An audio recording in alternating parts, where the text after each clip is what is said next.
ओमेयाद Yemen और Oman के दरमियान एक इलाके अहकाफ में रहते थे। उनके शहर का नाम था इराम जातुल इमाद, यानी स्तंभों वाला शहर, जो आसमान से बात करता था। उनके बदन पहाड़ों की तरह मजबूत, कद बादलों को छू लेते और उनका गुरूर आसमान को चीर देता था। वो कहते, हम ही जमीन के वारिस हैं और हम हमेशा रहेंगे। अखाफ की रेत में उनके शहरी इलाके दूर दूर तक फैले हुए थे। उनके घोड़ों के पांव से जमीन गूंजती थी। रात को उनके चिरागों की रोशनी दूर तक चमकती, गोया उनका शहर जमीन पर कोई ताज हो। और वे अपनी सभाओं और बैठकों में अक्सर एक ही बात कहते, हम जैसे लोग दोबारा कभी पैदा नहीं होंगे।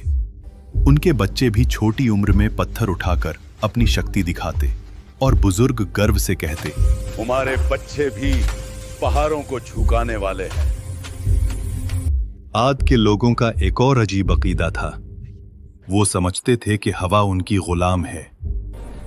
उनके जवान कभी वादी के दरमियान खड़े होकर दोनों हाथों को पहलाते और अपने आप से कहते, देखो, हवा हमारे जिस्म की पैरवी करती है। बुजुर्ग लोग अपनी नशिस्त महफिल में फख्र से कहते, हमारे बाप दादा हवा का रुख बदल देते थे, हमें कौन रोक सकता है। वो लोग जब तूफान को दूर से आता देखते तो हंसकर कहते, हवा हमारे साथ है, ये हम पर नहीं, हमारे दुश्मनों पर पड़ेगी। लेकिन उन्हें क्या पता था कि आने वाली हवा उनकी सबसे बड़ी दुश्मन बन चुकी है। आद के लोग सिर्फ लंबे नहीं थे, उनकी जिस्मानी बनावट आम इंसान से कई गुना बड़ी थी।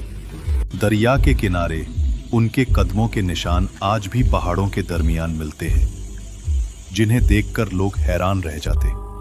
उनके घरों के दरवाजे इतने ऊंचे होते कि एक घोड़ा और सवार दोनों सीधा अंदर जा सकते, और उनके बर्तन पत्थर के बने हुए, इतने बड़े कि एक बर्तन में पूरा खानदान का खाना पक जाए। समय बीतता गया, घमंड बढ़ता गया और उनका तकब्बुर बढ़ता गया।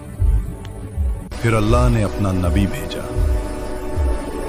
हजरत हूद अलैहिस्सलाम, जो कहने लगे, ऐ मेरी कौम, सिर्फ अल्लाह की इबादत करो, उसके सिवा कोई माबूद नहीं। खुद क्या तू चाहता है हम अपने बाप दादा के मजहब छोड़ दें?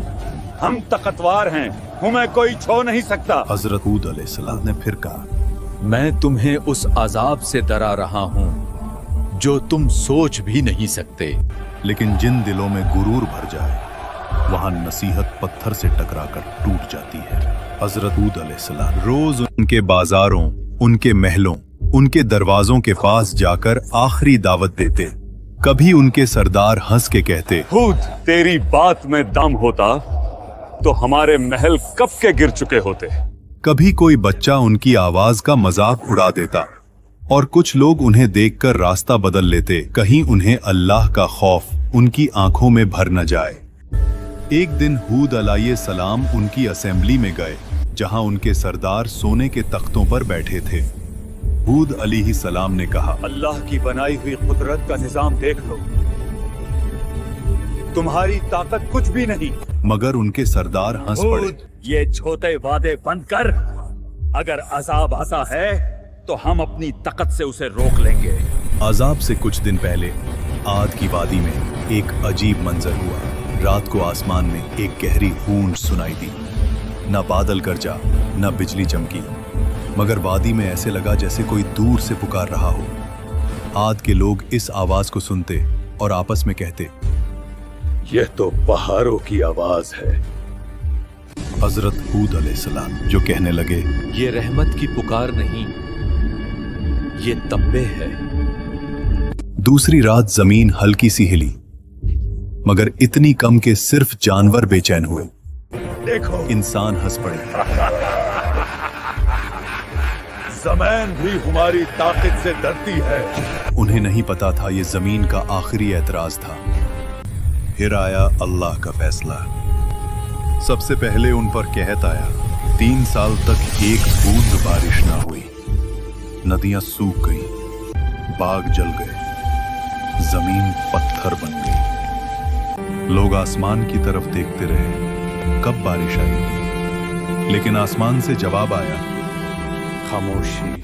पहले साल उन्होंने कहा, ये तो मामूली सा मसला है, हम ताकतवर लोग हैं। दूसरे साल प्यास ने उनकी जुबानें सुखा दी। खाली मटके दीवारों से टकराते, जानवर प्यास की वजह से गिरने लगे। तीसरे साल आग की जमीन से वो हंसी, वो फक्र, वो आवाज ही गुम हो गई जो कभी आसमान को टकराने का दावा करती थी। और जब लोग हूद अलैहिस्सलाम के पास आए तो वो उन्हें देखकर रोए नहीं, बस इतना कहा, अब अजाब का वक्त करीब है। फिर एक दिन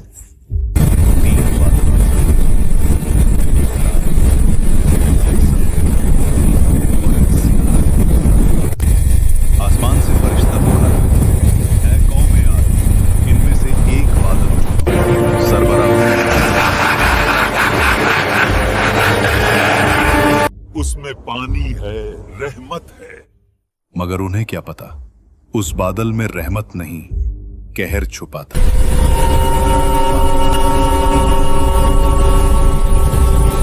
नाचने लगने, चिल्लाने लगने, देखो बारिश आ गई। लेकिन वो पानी नहीं था, अजाब का तूफान था। पहला झोंका आया, धूल और पत्थर उड़ गए। आंधी के हर झोंके में उन्हें लगता कि हवाएं उनका नाम मिटा रही हैं। दूसरा झोंका, पेड़ गिर गए, जानवर उड़ गए। उनकी सारी मूर्तियां, उनका सारा फखर, उनके बाग, उनका शहर, सब हवा में बिखर रहा था। रात को लोग अपने बच्चों को बाहों में दबा लेते, मगर आंधी उनकी चीखों से ज्यादा तेज चलती। तीसरा झोंका, इंसान हवा में छिन्न गए। उनके महल्लात जो कभी सुतूनों पर आसमान से बात करते थे, अब रेत के नीचे गल गए। 7 रात और 8 दिन तक वो तूफान चलता रहा। आसमान गरजता रहा, जमीन कांपती रही। उनके महल, उनकी शान, सब मिट्टी में मिल गए। अल्लाह ने कहा, और आद को तबाह किया गया सख्त गर्जदार आंधी से, जो 7 रात और 8 दिन तक उन पर मुसलसल चली।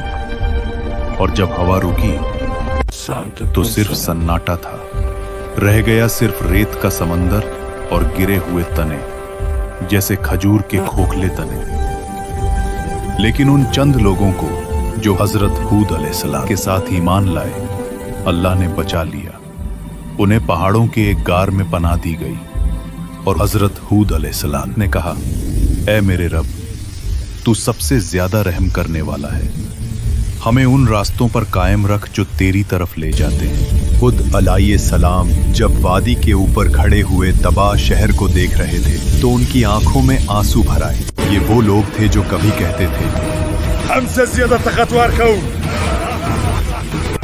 और अब उनकी जिंदा निशानी भी हवा में बिखर चुकी थी। खुद अलैहिस्सलाम ने कहा, तकब्बुर का अंजाम हमेशा तबाही है और अल्लाह की नाफरमानी हलाकत। कुछ भी एकाफ्त की रेत के नीचे उनका शहर इराम दबा हुआ है, एक गवाही के तौर पर जो कहती है, ताकत और शान से नहीं, सिर्फ अल्लाह की इताअत से इज्जत मिलती है।